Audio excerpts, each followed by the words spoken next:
আসসালামু আলাইকুম, welcome to Kukupia channel. Ramzan special ইফতারে যদি থাকে এরকম মোমোর রেসিপি তাহলে তো আর কোনো কথাই নেই। আজকে আমি আপনাদের সাথে শেয়ার করব খুবই মজাদার মোমোর রেসিপি। তাহলে চলুন শুরু করা যাক।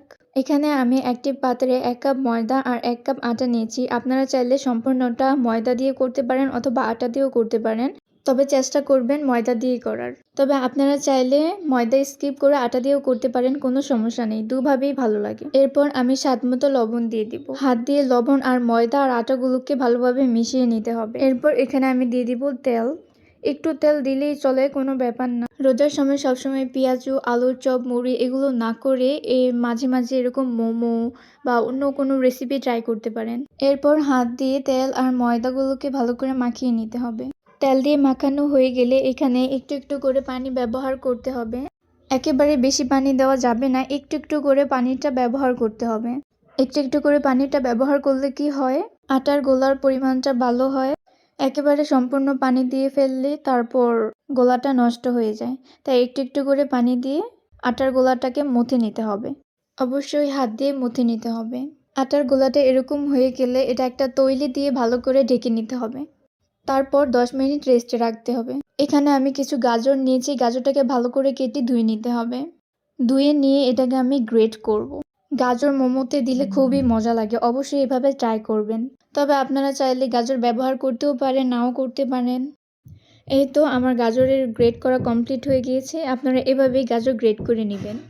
এখানে আমি মাংস ব্যবহার করব। আমি মাংসটাকে ব্লেন্ড করে নিব।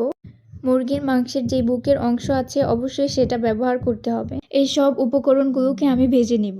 এখানে আমি একটি কড়াইয়ে তেলটা ভালোভাবে গরম হয়ে আসলে এখানে আমি পেঁয়াজগুলো দিয়ে দিব। পেঁয়াজটাকে ভালো করে নেড়ে চেড়ে এখানে আমি মরিচটা দিয়ে দিব। পেঁয়াজটা বেশি ভাজার দরকার নেই, একটু নরম হয়ে আসলেই মরিচটা দিয়ে দিবেন। এরপর এখানে ব্লেন্ড করে রাখা মাংসগুলোকে দিয়ে দিব। মাংসগুলোকে দিয়ে ভালো করে নেড়ে চেড়ে নিতে হবে। এরপর এখানে স্বাদমতো লবণ, মরিচ, হলুদ, যত মশলা আছে সবই ব্যবহার করবেন। এগুলো ভাজা হয়ে গেলে এখানে আমি দিয়ে দিব গ্রেট করে রাখা গাজরগুলো। এগুলোর সাথে ভালো করে নেড়েচেড়ে নিতে হবে। আর অবশ্যই চেষ্টা করবেন ম্যাজিক মশলা দেওয়ার, এটা স্বাদ দ্বিগুণ করে। আমি প্রায় সব তরকারিতেই এটা খুবই পছন্দ করি। 10 মিনিট রেস্টে রাখার পর প্রায় ফুলে গেছে, আপনারা দেখতেই পাচ্ছেন। গোলাটা কিন্তু খুবই সুন্দর হয়েছে। এরপর আমি এই গোলাটাকে ছোট ছোট স্লাইস করে রুটির মতো বেলে নেব। একটু একটু করে ময়দার গুঁড়িটা ব্যবহার করতে হবে যাতে নিচে না লেগে যায়। মোমোর ভাজিটা কিন্তু খুবই সুন্দর হয়েছে, তাই না? যাই হোক, এরকম করে রুটিটা বেলে নেবেন। এরকম সাইজের রুটি বেলে নিলেই হবে। তারপর ওই যে পুলি পিঠার মতো ভাঁজ করে নেবেন। সাইড দিয়ে আঙ্গুল দিয়ে হালকা করে ড্যাব ড্যাব করে নিতে হবে যাতে একটু লেগে যায়। তারপর মোমোর 2 সাইডের কোণা দিয়ে ভালো করে লাগিয়ে দিতে হবে। আপনাদেরকে আমি ভালো করে দেখিয়ে দিচ্ছি, এই যে এভাবে লাগিয়ে দিতে হবে। হাতে একটু পানি নিয়ে এভাবে লাগিয়ে দিবেন যাতে লেগে থাকে। মোমোর শেপটা কিন্তু খুবই সুন্দর হয়েছে, আপনারা দেখতেই পাচ্ছেন। আপনারা চাইলে অন্য শেপেও মোমো বানাতে পারেন, তবে আমার কাছে এই শেপটাই খুবই ভালো লেগেছে। এখানে আমি আরেকটু বড় করে রুটিটা বানিয়ে নিয়েছি। আমি আসলে অন্য শেপে বানাতে চাইছিলাম, হয়েছে কিনা আমি জানি না, তবে আপনারা অবশ্যই কমেন্টে জানাবেন এই শেপটা কেমন হয়েছে। এখানে আমি মাঝখানে ভাজিটা রেখে তারপর চারোদিক দিয়ে এভাবে ব্যারিয়ার করে দিচ্ছিলাম। হাতে একটু পানি দিয়ে তারপর এভাবে লাগিয়ে দিতে হবে যাতে না ছুটে। কারা কারা এরকম শেপে মোমো বানিয়েছেন অবশ্যই তারা কমেন্টে জানাবেন। আমি মাঝখান দিয়ে একটু ট্যাপ করে নিচ্ছিলাম যাতে ছুটে না যায়।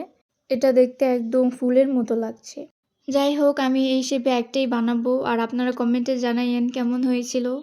এখানে আমি আরেকটা রুটি বেলে নিয়েছিলাম আপনাদের সুবিধার্থে। যদি ওইটা না বুঝেন তাহলে যদি এটা বুঝতে পারেন একটু ভালো করে খেয়াল করে দেখলেই বুঝবেন। এভাবে সাইড দিয়ে পুলি পিঠার মতো ভালো করে ড্যাব ড্যাব করে দিতে হবে। তারপর যেই 2টা মাথা আছে সেটা এভাবে লাগিয়ে দিতে হবে। অনেক সহজ, আপনারা দেখলেই বুঝতে পারবেন। এই তো আমার এই মোমোটাও কমপ্লিট হয়ে গেছে। অবশ্যই বাসায় এই শেপে ট্রাই করবেন। এখানে আমি কুকারের যে চালুন থাকে উপরের, সেই চালুনটা ব্যবহার করেছি। চালুনের মধ্যে হাত দিয়ে একটু তেল ভালো করে মেখে নিতে হবে। তারপর একটা একটা করে মোমো এভাবে সিরিয়াল বাই সিরিয়াল দিতে হবে। আপনারা মোমোগুলোকে উপরেও সাজিয়ে দিতে পারেন, কোনো সমস্যা নেই। এই তো আমার সাজানো শেষ হয়ে গেছে, এখন আমি কুকারে দিয়ে দিব। মোমো বানানো এত আহামরি কোনো কঠিন কাজ না, শেপটাকে ভালো করে দেখে নিলেই হয়। আর আপনারা চাইলে এই মোমোর ভিতরে ভাজি বা চিকেন যে কোনো কিছুই দিতে পারেন। এইভাবে মোমো বানালে কিন্তু খুবই মজা হয়, একবার হলেও ট্রাই করে বাসায় দেখবেন। আমাদের ভিডিওটি ভালো লাগলে অবশ্যই আমাদের পেজটিকে ফলো করবেন এবং ইউটিউব চ্যানেলকে সাবস্ক্রাইব করে আমাদের পাশে থাকবেন। ধন্যবাদ।